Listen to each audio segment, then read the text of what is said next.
आज एक ऐसे टॉपिक पर बात करते हैं जिसको सुनकर आपकी रूह कांप जाएगी।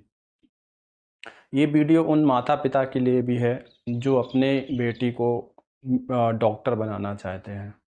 ये घटना कोलकाता के आरजी कर मेडिकल कॉलेज की है, जिसमें कि एक 31 वर्षीय ट्रेनी डॉक्टर नाइट शिफ्ट में जॉब करने गई थी। उस दिन उस ट्रेनी डॉक्टर के अलावा 4 लोग और थे जिनकी अस्पताल में ड्यूटी लगी हुई थी, जिसमें कि 2 डॉक्टर थे और एक हाउसकीपिंग का स्टाफ था। पुलिस के मुताबिक चारों लोगों ने रात को 12 बजे के आसपास खाना खाया। इसके बाद वो ट्रेनी डॉक्टर 2 बजे के आसपास सेमिनार हॉल में रेस्ट करने के लिए चली गई। ये घटना की शुरुआत होती है सुबह के 2 बजे से 4 बजे के बीच में।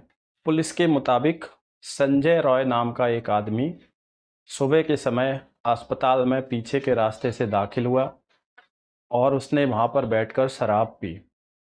इसके बाद उस इंसान ने सो रही महिला डॉक्टर के साथ बलात्कार किया और उसकी निर्मम हत्या कर दी। अब ये संजय रॉय नाम का जो इंसान था, वो ना किसी हॉस्पिटल स्टाफ का था, ना ही उसका कोई रिश्तेदार या उसका परिवार वाला हॉस्पिटल में भर्ती था। तो बात ये उठती है कि ये संजय रॉय उस समय अस्पताल में क्या करने आया हुआ था।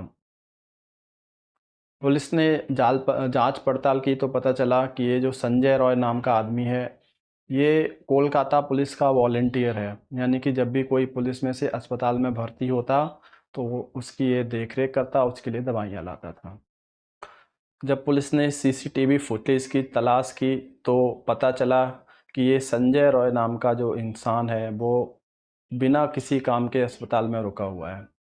इसके बाद पुलिस ने जब संजय रॉय की तलाश की, तो पुलिस ने उसे गिरफ्तार किया और जांच में उस लड़की का खून संजय रॉय के जूतों पर और टी-शर्ट पर पाया गया, जो कि उसने बड़ी सफाई से खून के दाग मिटा दिए थे। उसके बाद पोस्टमार्टम की रिपोर्ट आई, तो पोस्टमार्टम की रिपोर्ट में पता चला कि जब लाश उठाई गई थी, तो उस समय लड़की के दोनों आँख से और मुँह से खून बह रहा था। पोस्टमार्टम की रिपोर्ट आई कि लड़की का गर्दन की हड्डी थी वो टूट चुकी थी और उसके प्राइवेट पार्ट पर बहुत भयंकर चोटें आई हुई थी। इसके बाद पश्चिम बंगाल की सीएम ममता बनर्जी, जो कि खुद एक महिला हैं, उन्होंने लड़की के घरवालों से मुलाकात की और उनको आश्वासन दिया कि अगर कोलकाता पुलिस 18 अगस्त तक इस मामले को हल नहीं करती है, तो वो इस केस को सीबीआई को सौंप देंगी। पर क्या सीबीआई को केस सौंप देने से ऐसे केस हमारे देश में बंद हो जाएंगे?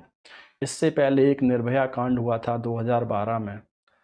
उसके बाद लोगों ने समझा था कि शायद अब लोग हैं वो समझदार हो गए हैं, लेकिन अभी भी दरिंदे जो हैं वो बिल्कुल भी समझे नहीं हैं, उस केस से किसी ने भी सबक नहीं लिया है।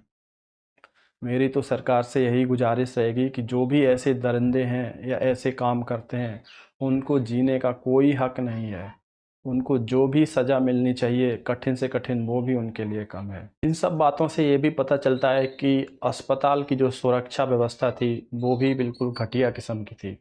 कोई भी अनजान व्यक्ति रात के समय अस्पताल में घुस जाए, वार्ड में चला जाए, यहाँ तक कि सेमिनार हॉल में भी घुस जाए और वहाँ पे बैठ के शराब पिए और किसी भी सुरक्षा अधिकारी को कुछ भी पता ना चले। ये इस बात की पुष्टि करता है कि उस अस्पताल में सुरक्षा व्यवस्था एकदम से ही खराब पोजीशन पर थी। हमारे देश में डॉक्टरों को भगवान का दर्जा दिया जाता है और भगवान वो होते हैं जो हमारी जान बचाते हैं।